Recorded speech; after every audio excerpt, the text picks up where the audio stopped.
Welcome to the I Plus Training Solutions PYQ discussion.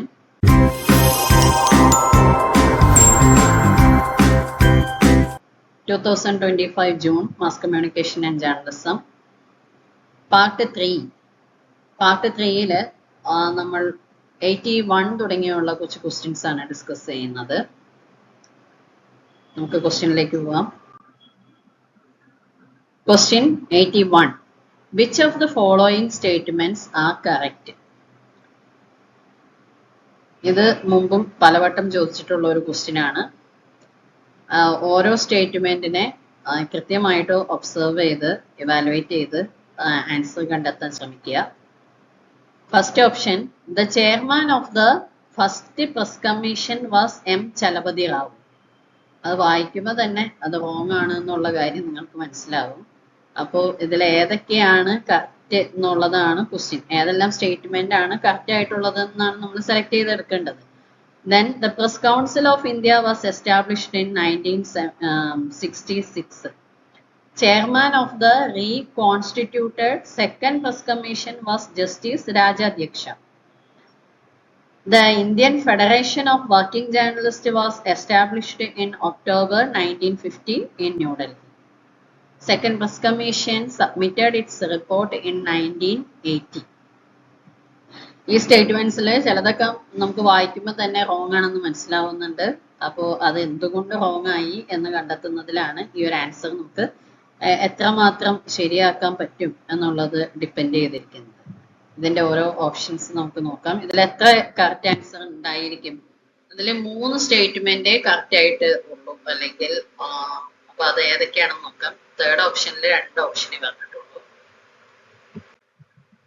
ഇതിൽ എന്താണ് ഇതിന്റെ പ്രശ്നം എന്ന് പറഞ്ഞു കഴിഞ്ഞാൽ, ഇതിൽ പറയുന്നത് chairman of the first press commission was justice GS രാജാധ്യക്ഷയാണ്. അപ്പൊ അതില് ഫസ്റ്റ് സ്റ്റേറ്റ്മെന്റ് തന്നത് തന്നെ റോങ് ആണെന്ന് മനസ്സിലാക്കാം. സെക്കൻഡ് സ്റ്റേറ്റ്മെന്റ് കറക്റ്റ് ആണ്. Press council of India was established in 1966. അപ്പൊ അതുകൊണ്ട് ഈ ഒരു സ്റ്റേറ്റ്മെന്റ് കറക്റ്റ് ആണ്. then ഇതില് chairman of the first press commission ആണ് ചോദിച്ചിട്ടുള്ളത്, GS രാജാധ്യക്ഷൻ. then നെക്സ്റ്റ് ഇതിൽ പറയുന്നത് chairman of the reconstituted second press commission was justice KK Mathew. Second press commission. The commission was initially formed in 1978 under Justice PC Goswami, but it was reconstituted in April 1980 with Justice KK Matthew as chairman. So അതിൽ തന്നിരുന്ന ആ third statement അത് wrong ആയിരുന്നു. Then next one, the Indian Federation of Working Journalists Act അത് establish ചെയ്തത് 1950-ലാണ്. ആ ഒരു statement correct ആണ്. Second press commission submitted its report in 1982. So ഇതില് കറക്റ്റ് ആൻസർ എന്ന് പറയുന്നത് ബി കറക്റ്റ് ആയിരുന്നു. ദെൻ ഡിയും കറക്റ്റ് ആണ്. ബാക്കിയെല്ലാം റോങ് ആയിട്ടുള്ള സ്റ്റേറ്റ്മെന്റ് ആണ് തന്നിരുന്നത്. Next one, which of the following is not true about exhibition which is considered as a public relations tool? എക്സിബിഷനുമായിട്ട് റിലേറ്റ് ചെയ്ത് ഇതിൽ തന്നിട്ടുള്ള സ്റ്റേറ്റ്മെന്റ്സിൽ പബ്ലിക് റിലേഷൻ ടൂൾ ആയിട്ട് ഇതെല്ലാം ഉപയോഗിക്കുന്നു എന്നതാണ് ഈ സ്റ്റേറ്റ്മെന്റ്സിലൊക്കെ പറഞ്ഞിട്ടുള്ളത്. അതിൽ ട്രൂ അല്ലാത്തത് ഏത്? Which of the following is not true about exhibition which is considered as a public relations tool? First statement, the item displayed leaves a lasting impression. It involves participation of people on a large scale. ഒരു public relation tool ആയിട്ട് ഒരു എക്സിബിഷനെ നമ്മൾ use ചെയ്യുമ്പോൾ അതിന്റെ main ഉദ്ദേശം എന്ന് പറയുന്നത് item displayed leaves A lasting impression. ആളുകളുടെ മനസ്സിൽ ആ ഒരു എക്സിബിഷൻ കണ്ടുപോകുമ്പോൾ അതിൽ കാണിക്കുന്ന ഐറ്റംസ് ഒക്കെ ഒരു ലാസ്റ്റിംഗ് ഇംപ്രഷൻ ക്രിയേറ്റ് ചെയ്യാനായിട്ട് സാധിക്കണം എന്നുള്ളതാണ്. It involves participation of the people on A large scale. ഇതില് പീപ്പിളിന്റെ ലാർജ് സ്കെയിൽ ആയിട്ടുള്ള ഒരു പാർട്ടിസിപ്പേഷൻ ഇതിൽ ഇൻവോൾവ് ചെയ്യണം എന്ന് പറയുന്നു. then product can be demonstrated in a relaxed atmosphere. ഒരു എക്സിബിഷൻ എന്ന് പറയുമ്പോൾ അങ്ങനെ ഒരു ആളുകൾക്ക് വന്ന് ആസ്വദിച്ച് പോകാൻ പറ്റുന്ന തരത്തിലൊരു റിലാക്സ്ഡ് അറ്റ്മോസ്ഫിയറിലായിരിക്കണം ഇതിനെ ഡെമോൺസ്ട്രേറ്റ് ചെയ്യേണ്ടത്. Then it can trigger off sales immediately. ഇത് നമ്മൾ എന്തിനെയാണ് ട്രിഗർ ചെയ്യുന്നത്? പെട്ടെന്ന് തന്നെ സെയിൽസ് എല്ലാം വിറ്റുപോകാൻ വേണ്ടിയിട്ടാണോ ഇങ്ങനെ ഒരു എക്സിബിഷൻ വെക്കുന്നത്? It can effect demand supply chain immediately. അതൊരു ഡിമാൻഡ് അനുസരിച്ച് നമ്മൾ സാധനങ്ങൾ കൊടുക്കുന്നു, അങ്ങനെയുള്ള ഒരു ഡിമാൻഡ് സപ്ലൈ ചെയിൻ്റെ എഫക്റ്റ് ഇമ്മീഡിയറ്റ് ആയിട്ട് കിട്ടാൻ വേണ്ടിയിട്ടാണോ ഇങ്ങനെ ചെയ്യുന്നത്? അപ്പൊ ഇതെല്ലാം നമ്മളൊരു ചോദ്യരൂപേണ ഇതിനെയെല്ലാം അനലൈസ് ചെയ്യണം. എന്നിട്ട് ഇതിൽ നിന്ന് കറക്റ്റ് ആയിട്ടുള്ള സ്റ്റേറ്റ്മെന്റ്സ് കണ്ടെത്തണം. ഇതൊരു പബ്ലിക് റിലേഷൻ ടൂൾ ആയിട്ട് ഉപയോഗിക്കുമ്പോൾ എക്സിബിഷനെ എങ്ങനെ കൺസിഡർ ചെയ്യണം എന്നുള്ളതാണ് ഈ ഒരു ക്വസ്റ്റ്യൻ കൊണ്ട് ഉദ്ദേശിക്കുന്നത്. സോ ഇതിന്റെ ഓപ്ഷൻസ് തന്നിട്ടുണ്ട്, അതിലെല്ലാം എന്തായാലും വരുന്നില്ല. അപ്പൊ ഇതിൽ പറയുന്നത്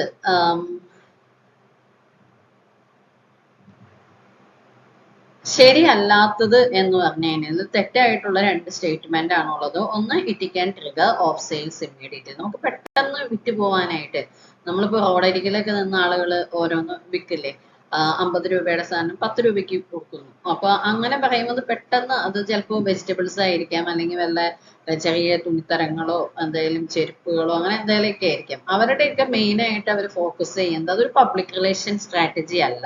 അവിടെ ജസ്റ്റ് ഓഫ് സെയിൽ ചെയ്യാനായിട്ട് ഇമ്മീഡിയറ്റ് ആയിട്ട് സെയിൽ ചെയ്യുക അല്ലെങ്കിൽ കട കാലിയാക്കൽ എന്നൊക്കെ പറയുന്ന ആ ഒരു സംഭവമാണ്. അപ്പൊ അതൊരു പബ്ലിക് റിലേഷൻ സ്ട്രാറ്റജി അല്ല. It can effect demand supply chain immediately. പെട്ടെന്ന് ആളുകൾക്ക് ആവശ്യമുള്ള ഒരു സാധനത്തിനെ വേഗം സപ്ലൈ ചെയ്ത് കൊടുക്കാനായിട്ടൊരു മാർഗം. ആ ഒരു രീതിയിലല്ല നമ്മൾ ഒരു എക്സിബിഷൻ കണ്ടക്ട് ചെയ്യുന്നത്. അപ്പോൾ ഈ രണ്ട് സ്റ്റേറ്റ്മെന്റും not true about exhibition which is considered as a public relation tool. നമ്മൾ ആളുകൾ വളരെ റിലാക്സ് ആയിട്ട് പോയി ആസ്വദിച്ച് ആ എക്സിബിഷൻ കാണുന്നു. അതിൽ മിക്കതും ബ്രാൻഡഡ് ഐറ്റംസ് ആയിരിക്കും, അല്ലെങ്കിൽ അതുപോലെ ബ്രാൻഡഡ് അല്ലെങ്കിൽ തന്നെയും ആളുകൾക്ക് ആ ഒരു കമ്പനിയുടെ നെയിം അല്ലെങ്കിൽ ആ ഒരു എക്സിബിഷൻ തന്നെ മനസ്സിൽ ഓർത്തു വെക്കാനും അതിൽ നിന്ന് എന്തെങ്കിലുമൊക്കെ പർച്ചേസ് ചെയ്യാനൊക്കെ ഒരു ഇത് തോന്നുന്ന തരത്തിലൊക്കെ ആയിരിക്കും അത് നമ്മൾ മിക്കവാറും അറേഞ്ച് ചെയ്യുന്നത്. അങ്ങനെയാണ് കണ്ടക്ട് ചെയ്യപ്പെടുക. സോ ഇതില് ഡിയും ഇയും ആണ് റോങ് ആയിട്ടുള്ള ഓപ്ഷൻ വരുന്നത്. Many voices one world. UNESCO report addressed which of the following issues? Many voices one world എന്ന് പറയുന്ന ഒരു യുനെസ്കോ റിപ്പോർട്ട് ഇതിൽ എന്തെല്ലാം ഇഷ്യൂസിനെയാണ് അഡ്രസ് ചെയ്യുന്നത്? Imbalances in the flow of news, economic imbalances, health related issues related to drug consumption. Which of the following ഇഷ്യൂസിനെയാണ് address ചെയ്യുന്നത് എന്നാണ് ക്വസ്റ്റ്യൻ. ഇത് മീഡിയയുമായിട്ടാണ് റിലേറ്റ് ചെയ്ത് വരുന്നത്. അതിൽ ഇപ്പോൾ ഇക്കണോമിക് ഇംബാലൻസോ അല്ലെങ്കിൽ ഹെൽത്ത് റിലേറ്റഡ് ഇഷ്യൂസോ ഡ്രഗ് കൺസപ്ഷനോ ഒന്നും ഇവരുടെ ഒരു അഡ്രസ് ചെയ്യേണ്ട ഒരു ആവശ്യകത അതിൽ വരുന്നില്ല. ഇതിലിപ്പോൾ പറയുന്നത് the UNESCO report many voices one world also known as the MacBride report. അപ്പൊ ഇതിന്റെ മറ്റൊരു പേര് എന്താണ് എന്നുള്ളത് ഇതൊക്കെ നമ്മൾ ഡിസ്കസ് ചെയ്ത കാര്യങ്ങളൊക്കെ തന്നെയാണ്. മെനി വോയിസസ് വൺ വേൾഡ് എന്ന് പറയുന്നത് മെൻഷൻ ചെയ്തിട്ടുള്ളത് മാക്ബ്രൈഡ് റിപ്പോർട്ടിലാണ്. Address issues related to global communication inequalities, particularly concerning the uneven flow of information between developed and developing countries. Developed and developing കൺട്രീസിലുള്ള അൺഈവൻ ഫ്ലോ ഓഫ് ഇൻഫോർമേഷനെ അതിനെ കുറിച്ചിട്ട്, അതുപോലെ തന്നെ media concentration and the need for a more equitable communication order, advocating for democratization of communication and promoting cultural diversity through balanced media presentation. ഇങ്ങനെയുള്ള കാര്യങ്ങളൊക്കെയാണ് ഈ many voices one വേൾഡിൽ ഡിസ്കസ് ചെയ്യുന്നത്. സോ അപ്പോൾ ഈ ഒരു ആൻസർ, ഇതിന്റെ ആൻസർ എന്ന് പറയുന്നത് ഏത് ഇഷ്യൂവിനെയാണ്? Imbalances in the flow of news. അല്ലാതെ ആ മീഡിയയുമായിട്ട് റിലേറ്റ് ചെയ്യുന്ന കാര്യങ്ങൾ ഡിസ്കസ് ചെയ്യുന്ന ആ ഒരു റിപ്പോർട്ടിലെ ഈ economic imbalance, health issues, drug consumption ഇതൊന്നും തന്നെ മെൻഷൻ ചെയ്യുന്നില്ല അല്ലെങ്കിൽ അഡ്രസ് ചെയ്യപ്പെടുന്നില്ല. Next one, which of the following is are non random sampling technique? ഇതിൽ സാമ്പിളിംഗ് റാൻഡം മെത്തേഡ്സ് ഉണ്ട്, random sampling techniques, non random sampling techniques ഒക്കെ ഉണ്ട്. അപ്പൊ ഇതിൽ പറയുന്നത് ഏതെല്ലാമാണ് non random sampling techniques? systematic sampling, cluster sampling, convenience sampling, purposive sampling, quota sampling.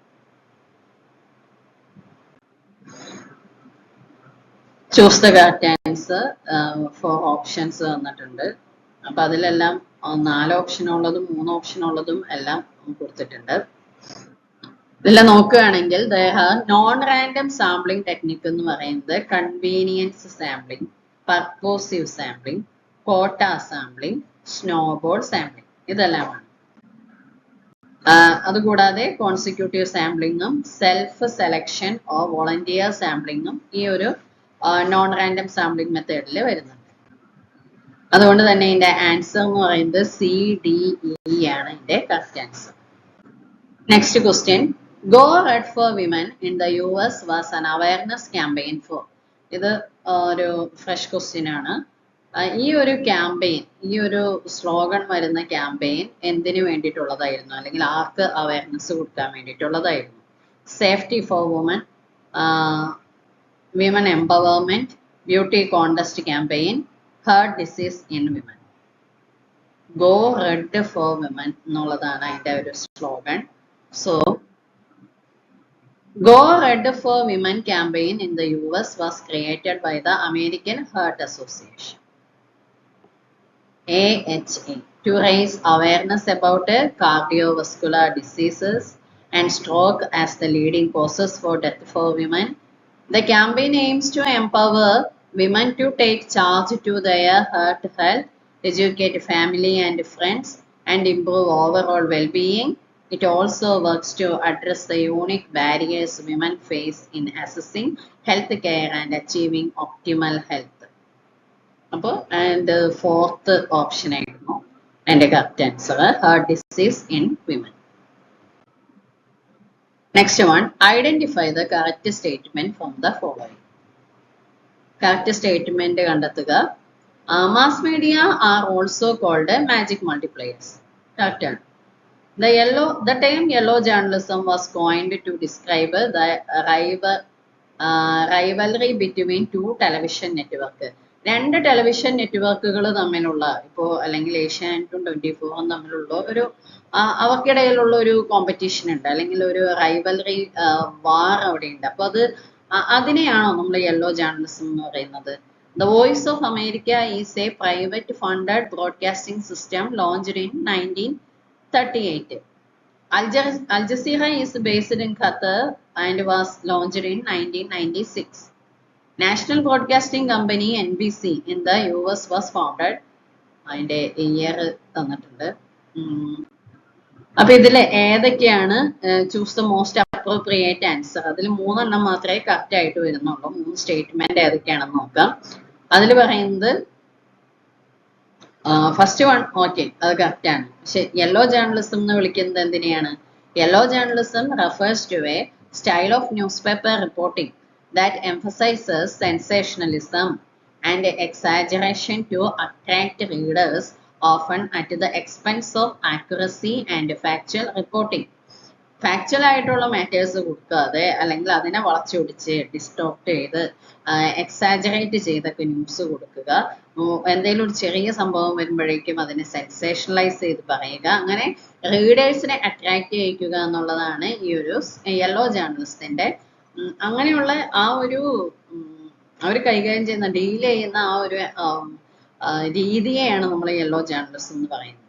It is characterized by the use of eye-catching headlines, scandal mongering, and emotional appeals rather than objective of the news.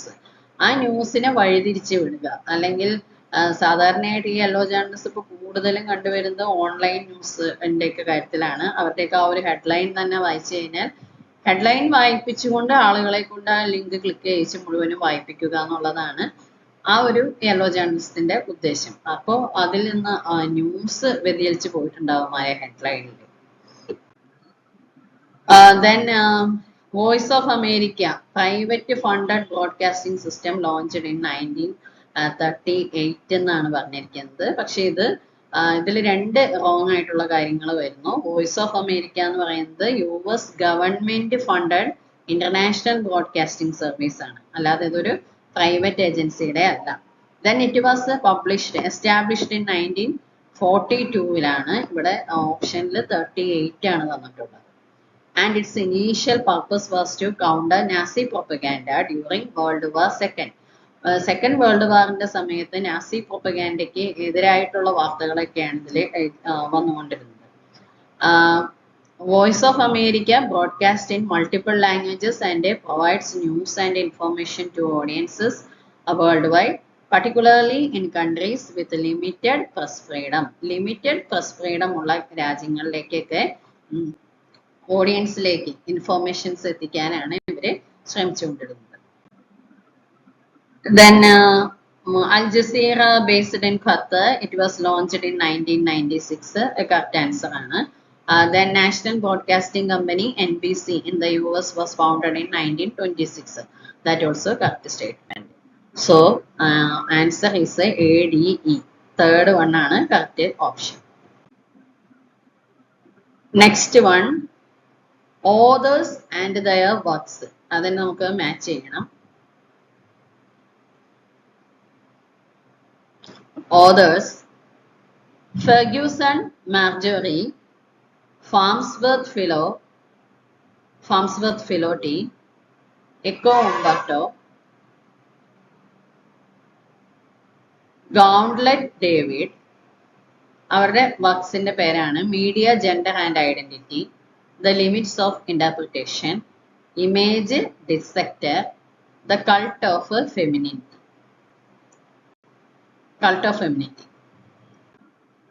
So അതിന്റെ correct answer എന്താണെന്ന് നമുക്ക് നോക്കാം. ഇതില് Ferguson മാർജോറിയുടെ the cult of femininity ആണ് അതിന്റെ work വരുന്നത്.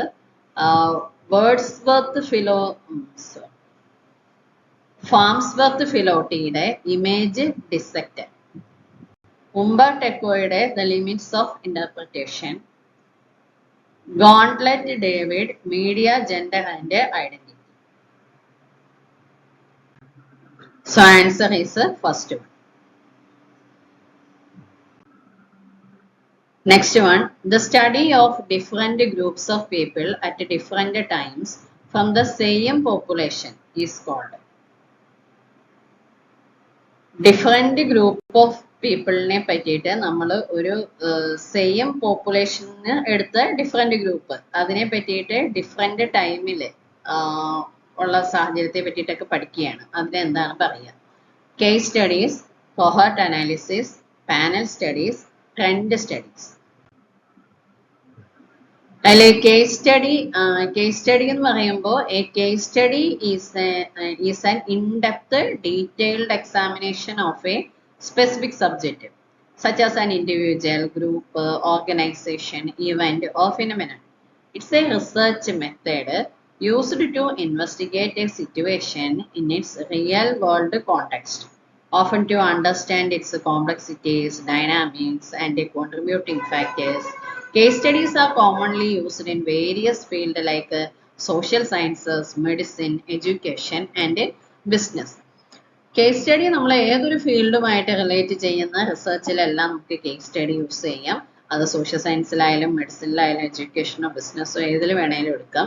അപ്പോൾ ഇതിനെ നമ്മൾ എടുക്കുന്ന ഇൻഡിവിജ്വലിന്റെ ബേസിലെടുത്ത് സ്റ്റഡി ചെയ്യാം, അല്ലെങ്കിൽ ഒരു ഗ്രൂപ്പിനെ സ്റ്റഡി ചെയ്യാം, ഓർഗനൈസേഷനെ ആകാം, അല്ലെങ്കിൽ ഒരു ഇവന്റിനെ ബേസ് ചെയ്തിട്ടാകാം. അപ്പോൾ ആ ഒരു പ്രത്യേക സിറ്റുവേഷന്റെ ബേസിൽ ഈ വേരിയബിൾസിനെ എടുത്തുകൊണ്ട് അതിനെ റിയൽ വേൾഡ് കോണ്ടെക്സ്റ്റ് ആയിട്ട് ആ ഒരു സിറ്റുവേഷനായിട്ട് ബന്ധപ്പെടുത്തി സ്റ്റഡി ചെയ്യുന്നതാണ്. Then cohort analysis is a subset of behavioral analytics that examine the behavior of a specific group of users over time. ഏതെങ്കിലും ഒരു കാലഘട്ടത്തിന്റെ ബേസിൽ അല്ലെങ്കിൽ ആ ഒരു സമയത്ത് ഒരു സ്പെസിഫിക് ഗ്രൂപ്പ് ഓഫ് യൂസേഴ്സിന്റെ സ്വഭാവം എങ്ങനെയായിരുന്നു, അതിന്റെ ബിഹേവിയറൽ അനലിറ്റിക്സ് ഒക്കെയാണ് കോഹോർട്ട് അനാലിസിസിൽ നടക്കുന്നത്. It is analyzing all users as a single group by grouping users based on shared characteristics like a sign up date, purchase date, specific actions taken. ഒരേ സമയത്ത് ഇത്ര ആളുകൾ എന്തുകൊണ്ട് ഇതൊക്കെ പർച്ചേസ് ചെയ്തു, അല്ലെങ്കിൽ ഒരു പ്രത്യേക ഡേറ്റിൽ പർച്ചേസ് ചെയ്ത് പോയവരുടെ ഒരു സ്വഭാവം എടുക്കാം, അല്ലെങ്കിൽ സ്പെസിഫിക് ആക്ഷൻ എന്തെങ്കിലും ഒരു അല്ലെങ്കിൽ business can gain insight into how different users segments behave and interact with a product or service. This allows for more targeted strategies and improvements to increase user engagement and retention. Then panel studies are a type of longitudinal research where data is collected from the same group of people, same group of individuals or the panel repeatedly over a period of time. This allows researchers to track changes and trends within the panel members and analyze how variables change over time. Then, in the case of a trend study, is a type of research that analyzes the direction and the rate of change in a particular phenomenon over time. It's longitudinal study, meaning it tracks data over an extended period, often months or years, to understand how a phenomenon evolves and identify emerging patterns. So, the study of a different group of people at different times from the same population എന്ന് പറയുമ്പോൾ അത് trend studies ആയിട്ടാണ് വരുന്നത്. So, correct answer is trend studies. Arrange the following in correct sequence beginning from the first. First one, the Internet Advertising Agency DoubleClick founder. Benjamin Franklin sells ad space in Pennsylvania Gazette. Establishment of the American Advertising Agencies. Tobacco ads banned from television in United States. Federal Trade Commission is established to monitor advertising practices. അപ്പോൾ ഓരോ കാര്യങ്ങളെയും അത് launch ചെയ്ത് അല്ലെങ്കിൽ എന്നാണോ start ചെയ്തത് അതിൻ്റെ ബേസിൽ chronological സീക്വൻസിൽ arrange ചെയ്യുക. ഫസ്റ്റ് ഓപ്ഷൻസിൽ ഇതിൻ്റെ എക്സ്പ്ലനേഷൻ നോക്കിയാൽ Benjamin Franklin cells add space in Pennsylvania gazette, അതാണ് ഫസ്റ്റ് നടന്ന കാര്യം. Then Federal Trade Commission is established to monitor advertising practices. ഓരോ ചാനലുകളും ഓരോ മീഡിയയും എങ്ങനെയാണോ അഡ്വർടൈസ് കൊടുക്കുന്നത് അല്ലെങ്കിൽ കൊടുക്കേണ്ടത് എന്നതൊക്കെ മോണിറ്റർ ചെയ്യാൻ വേണ്ടി ഫെഡറൽ ട്രേഡ് കമ്മീഷൻ എസ്റ്റാബ്ലിഷ് ചെയ്യപ്പെടുന്നു. Next, establishment of the American advertising agencies. Tobacco ads banned from the television in United States. Last one ആണ് internet advertising agency DoubleClick founder. So correct answer is the second one, BECDA. Next, match the list. Column 1 television serials and column 2 director or producer. Ramayan, Mahabharat, Hamlog, Baniyat. ഇതെല്ലാം previous year നമ്മൾ ഒരുപാട് പ്രാവശ്യം discuss ചെയ്തിട്ടുള്ള questions തന്നെയാണ്. അതിൻ്റെ പ്രൊഡ്യൂസേഴ്സിൻ്റെ പേരുണ്ട് P Kumar Vasudev, Ramanand Sagar, Manohar Shyam Joshi, BR Chopra. So ഇതിനെ കറക്റ്റായിട്ട് അറേഞ്ച് ചെയ്യുകയാണെങ്കിൽ രാമായൺ പ്രൊഡ്യൂസ് ചെയ്തത് എൻ്റെ ഡയറക്ടർ രാമാനന്ദ് സാഗർ ആണ്. Mahabharat BR Chopra, Hum Log Kumar Vasudev, and Baniyat Manohar Shyam Joshi. So correct answer is the second one. Next match the following cinema list one cinema and the next one ഏത് ജോൺറയിൽ പെട്ട സിനിമയാണ്. ഇതിന്റെ ഡിഫറെന്റ് ജോൺറാസ് കൊടുത്തിട്ടുണ്ട്. Anarchist cinema, chopsocky, cinema variety, film noir. Then second column, filmmaking, violent martial action.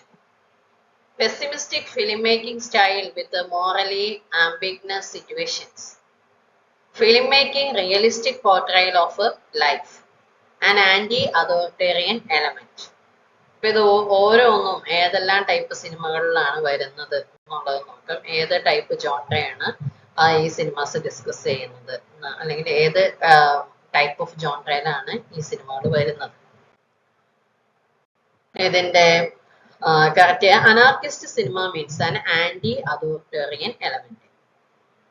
അങ്ങനെയുള്ള കാര്യങ്ങൾ discuss ചെയ്യുന്നതിനെയാണ് anarchist cinema എന്ന് പറയുന്നത്.